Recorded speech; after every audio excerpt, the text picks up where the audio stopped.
Brother to, bata to eh. Oh, ayan. Wapo na ano. Ayan. Suki ko na to na customer ngayon eh, no. Ayan. Diba? Barbers no, ayos. Tapos ito naman kay brother no, kasama natin sa church to, no. Kay brother JM, oh, gupit na ako sa Jose Rizal. Ayan. Ito naman, naka taper fade ano. Ayan, kay brother tagaan. Ito naman may kurit, naka spike. May pila pa sa likod. Tapos ito blowout taper naman, no.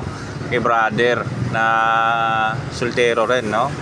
Yan, suki ko na yan eh. Tapos ito suki ko ito na customer din, no. Yan, bali ang gupit niya is mullet, no, na taper. Yan request niya eh, yan ang pinaita niya na picture sa akin eh. Mullet taper ang tawag niyan, brother. Yan, tapos makikita mo yung susunod na gugupit niya. Yan naman, pang basket, syempre pang eskwela, no. O agwapuhin natin na naging gwapo daw siya, no. Yun. Ito naman si brother Lawrence, no. Taper fade naman din, no. Low taper fade lang ang gusto niyang gupit.